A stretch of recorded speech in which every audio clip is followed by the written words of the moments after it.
Bab minum sambil berdiri.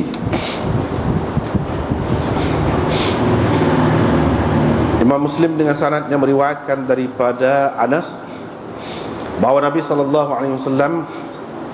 melarang, menegah daripada minum sambil berdiri.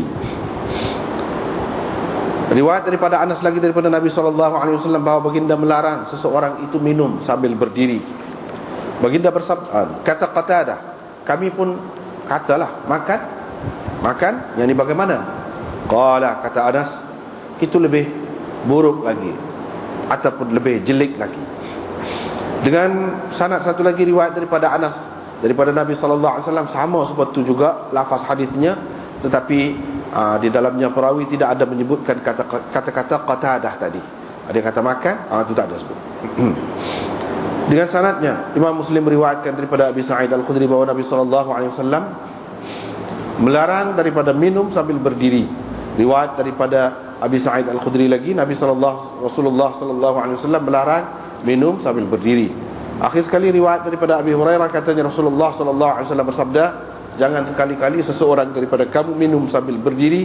Sesiapa yang terlupa minum sambil berdiri, maksudnya, maka hendaklah dia memuntahkan yakni apa yang diminumnya. Di sini dalam nuskah syarah Imam Nawawi ini tak ada tajuk yang lain, padahal isinya berbeza daripada yang sebelum pada ni, menunjukkan boleh. Dengan sebab itulah dalam Takmilah Fathul Mulhim dia ada sebut tajuk babu syurb min ma'i zamzam qa'iman, asyurb qa'iman min ma'i zamzam. Begitu tajuk. Minum air zam-zam sambil berdiri. Dengan sanadnya Imam Muslim meriwayatkan daripada Ibnu Abbas, katanya saya telah memberi minum kepada Rasulullah SAW air zam-zam. Nabi SAW minum sambil berdiri. Riwayat daripada Ibnu Abbas bahawa Nabi SAW minum air zam-zam daripada timba telaga zam-zam itu sambil dia berdiri. Riwayat daripada Ibnu Abbas lagi bahawa Rasulullah SAW minum air zam-zam sambil berdiri. Riwayat daripada Ibnu Abbas lagi, dia kata saya telah memberi minum air zam-zam kepada Rasulullah SAW, baginda minum sambil berdiri. Dan Nabi SAW minta air untuk minum pada ketika beliau berada dekat Baitullah. Dengan sanad satu lagi serupa tu juga, tapi dalam hadis ni, dalam riwayat ini dia sebut Ibnu Abbas cerita, saya pun bawa lah timba telaga zam-zam itu kepada Nabi SAW.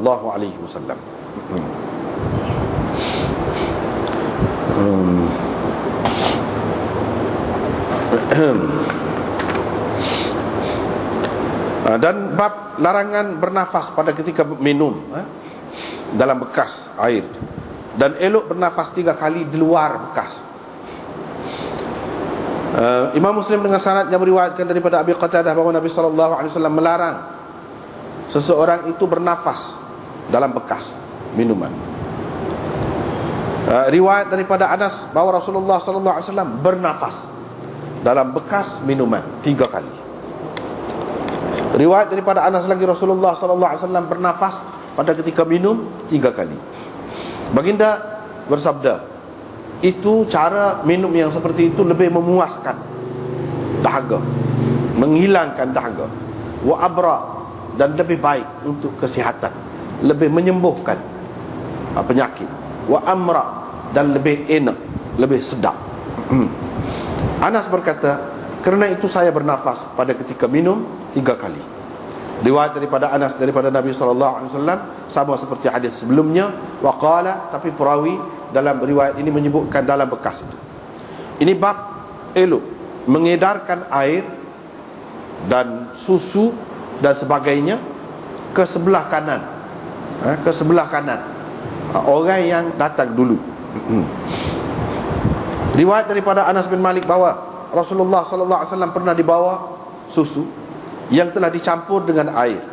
Di sebelah kanannya ada seorang Arabi dan di sebelah kirinya ada Abu Bakar. Nabi SAW minum, kemudian memberikan kepada Arabi tadi, orang darat tadi, sambil baginda bersabda, al-ayman fal-ayman, ikut sebelah kanan dulu, sebelah kanan dulu.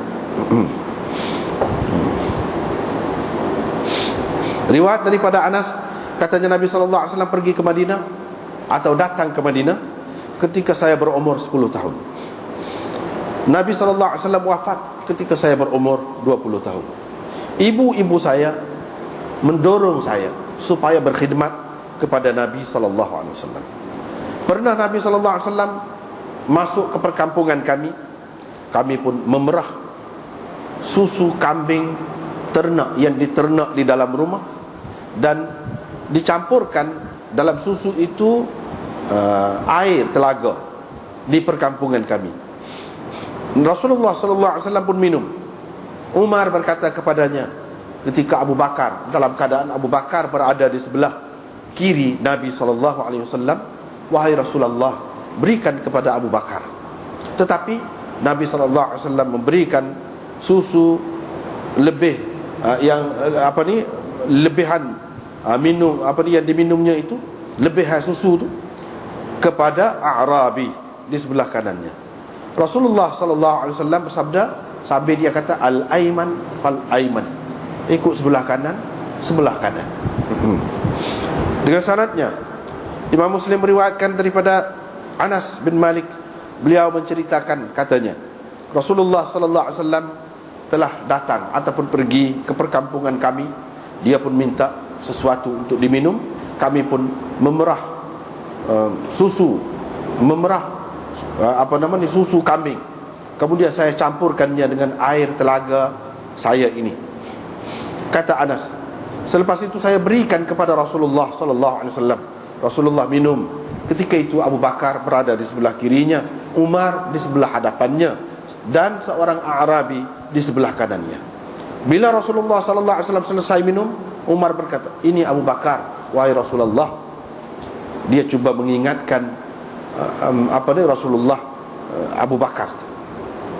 Tetapi Rasulullah SAW memberikan kepada A'rabi tadi dengan meninggalkan Abu Bakar dan Umar. Rasulullah SAW bersabda, al-aymanun, al-aymanun, al-aymanun, orang-orang di sebelah kanan, orang-orang di sebelah kanan, orang-orang di sebelah kanan, itulah yang didahulukan. Anas berkata, maka ia merupakan sunnah. Riwayat daripada Sa'al bin Sa'ad As-Sa'idi bahawa Rasulullah SAW dibawakan minuman. Nabi SAW meminumnya. Di sebelah kanannya ada seorang budak. Budak, bukan budak hamba, budak. Dan di sebelah kirinya ada beberapa orang tua.